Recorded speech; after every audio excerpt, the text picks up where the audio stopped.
So you're an Aussie and you've landed in Austria. Not Australia. Austria. You double-checked your ticket this time. No kangaroos in Vienna, mate. But what happens when a true blue Aussie sets up camp in the land of schnitzels, Mozart and mountains that look like the opening scene of The Sound of Music? Buckle up. This is the cultural roller coaster you never saw coming. First off, the weather.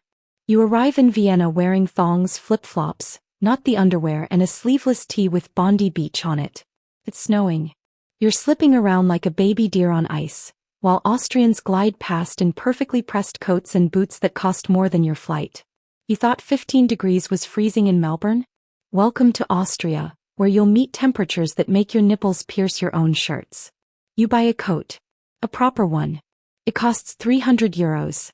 You cry in Australian dollars. Then the language. You learn pretty quickly that Aussie English doesn't translate. You try asking where the bottle is, and the Austrian cashier stares at you like you just asked for plutonium. You say servo, thongs, brekkie, and arvo, and nobody has a clue what planet you're from. You try to order a coffee. Day, can I get a flat white? The barista offers you a confused smile and serves you something that looks like it was brewed by Beethoven himself. Black as night, strong as regret, with foam on the side that could pass for shaving cream. You nod politely and drink it. You don't sleep for 3 days. Well, you miss Vegemite. You bring a jar to share with your Austrian friends. Big mistake. You slather it on toast, hand it over, and they look intrigued.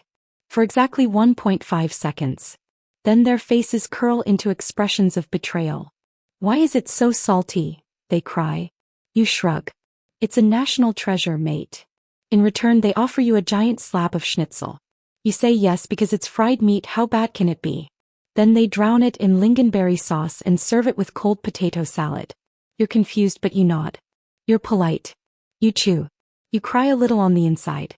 But you eat it all. Why? Because you were raised right. Next up, drinking. Austrians take beer very seriously. You sit down at a pub, order a schooner, and the waiter corrects you. You mean a sidewalk? You pretend you knew that. You drink it.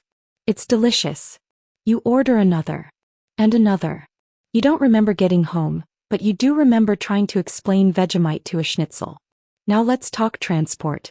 You come from a land where train delays are just part of life. But in Austria, the train arrives exactly on time. Down to the second. You're so amazed you almost miss your stop. You keep your Mikey card in your wallet out of habit. In Vienna, it's all about the honor system, no tap on, no gates. Just buy a ticket and hop on. Of course, you try to ride for free once. Then you get fined €105 by a stern lady who appears out of thin air like a transport ninja. You never do that again. Your first trip to the Austrian Alps is unforgettable. You pack like you're going to Mount Kosciuszko. Big mistake. The Alps make Aussie mountains look like speed bumps. You try skiing for the first time. Your Austrian friend Franz says it'll be easy. 3 seconds later, you're face down in snow, skis pointing in opposite directions, children skiing backwards past you. You pretend it's part of the experience. Franz offers you schnapps to help with the cold. You accept. That's how you end up singing Waltzing Matilda at the top of a mountain with a group of strangers who think you're some kind of folk legend. At the grocery store, everything is unfamiliar. You miss Woolies. Here you have to weigh your own fruit. You forget. The cashier sighs loudly, picks up your apples and stomps off to do it. You apologize in your best attempt at German. She replies in perfect English, "Next time please do it yourself." You feel like you've been publicly roasted by a lady holding apples. You can't find Milo. No Tim Tams. No shapes. No chicken salt.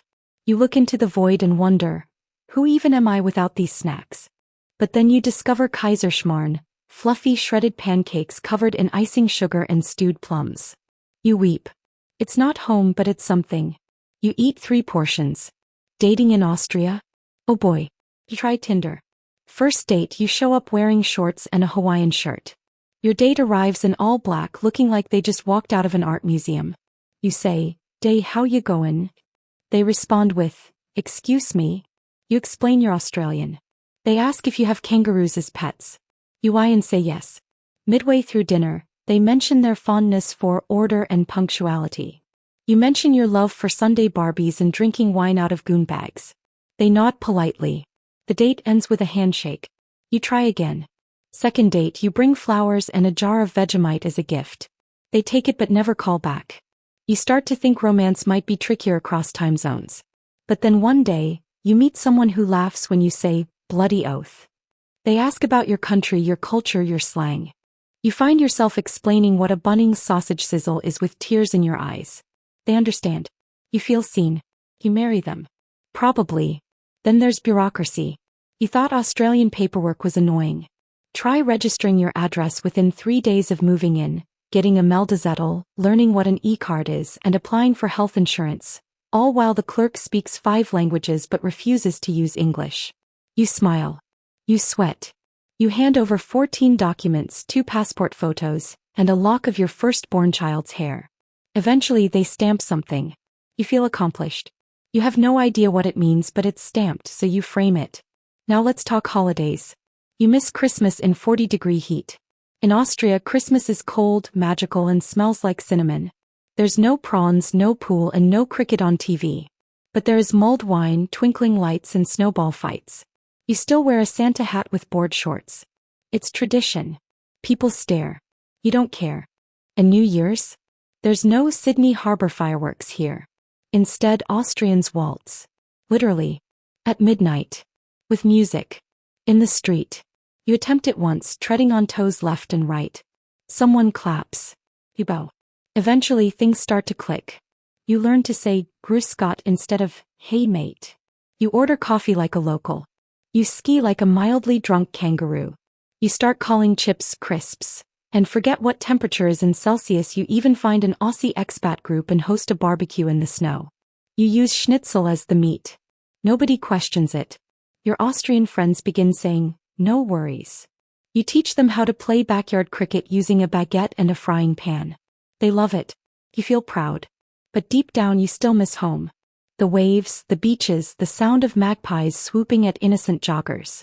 The cockatoos screaming like banshees at 5 a.m. The flat whites, the meat pies, the Holden Utes. Still, when someone asks where you're from, you say, Australia with pride. But when they say, oh, Austria, you no longer correct them.